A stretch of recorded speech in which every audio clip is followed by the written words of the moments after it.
ನಾನು ಮೊದಲೇನೂ ಹೇಳಿದ್ದೇನೆ, ರೈತರಿಗೆ ಒಕ್ಕಲೆಬ್ಬಿಸುವಂಥ ಕೆಲಸ ಮಾಡೋದಿಲ್ಲ.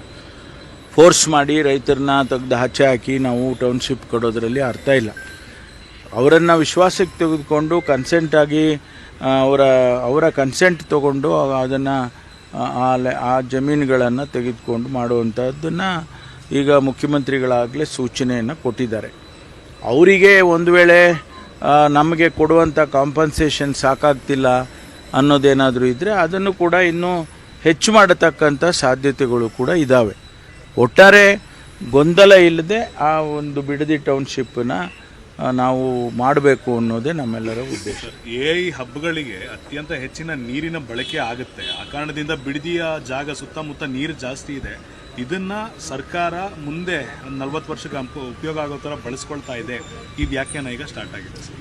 ನೋಡಿ, ಅದು ಯಾವ್ಯಾವ ಪ್ಯಾರಾಮೀಟರ್ಸ್ಗಳು ಎಐ ಸೆಂಟರ್ಗಳು ಮಾಡೋದಕ್ಕೆ ಇದೆ ಅನ್ನೋದು ಸ್ಪಷ್ಟವಾಗಿ ಯಾರಿಗೂ ಗೊತ್ತಿಲ್ಲ. ಸುಮ್ಮನೆ ಇವರೊಂದೆಲ್ಲ ಹೇಳ್ತಿರ್ತಾರೆ. ಈಗ ನಾವು ಬೇರೆ ಬೇರೆ ಕಡೆಯೂ ಕೂಡ ಅದನ್ನು ಲೊಕೇಟ್ ಮಾಡೋದು. ಎಐ ಹಬ್ಬಿಗೋಸ್ಕರ ಅಲ್ಲಿ ಮಾಡ್ತಿಲ್ಲ. ಟೌನ್ಶಿಪ್ಪು ಬೇರೆ ಬೇರೆ ಕಾರಣಕ್ಕೆ. ಈಗ ಬೆಂಗಳೂರು ಮೇಲೆ ಎಷ್ಟು ಪ್ರೆಷರ್ ಇದೆ, ಟ್ರಾಫಿಕ್ ಇದೆ, ದಿನನಿತ್ಯ ನೋಡ್ತೀರ.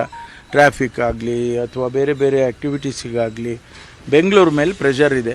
ಮತ್ತೊಂದು ಪಕ್ಕದಲ್ಲಿ ಟೌನ್ಶಿಪ್ ಈಗ ನೈಸು ಪ್ರಾಜೆಕ್ಟ್ ಮಾಡಿದಾಗ 7 ಟೌನ್ಶಿಪ್ ಮಾಡಬೇಕು ಅಂತ ಪ್ರಪೋಸ್ ಮಾಡಿದರು. ಉದ್ದೇಶ ಏನು? ಬ್ಯಾಂಗ್ಳೂರಿನ ಮೇಲೆ ಆ ಪ್ರೆಷರನ್ನು ಈಸ್ಔಟ್ ಮಾಡಿ ಅಂತ. ಈಗ ಪಕ್ಕದಲ್ಲಿ ಕೋಲಾರ ಇದೆ, ತುಮಕೂರು ಇದೆ, ರಾಮನಗರ ಇದೆ. ಈ ಎಲ್ಲ ಹತ್ತಿರದಲ್ಲಿರುವ ಪಟ್ಟಣಗಳನ್ನು 2 ಟೈರ್ ಸಿಟೀಸನ್ನು ಡೆವಲಪ್ ಮಾಡಿದರೆ ಬೆಂಗಳೂರು ಮೇಲೆ ಪ್ರೆಷರ್ ಕಮ್ಮಿ ಆಗುತ್ತೆ ಅನ್ನುವಂಥ ಉದ್ದೇಶ.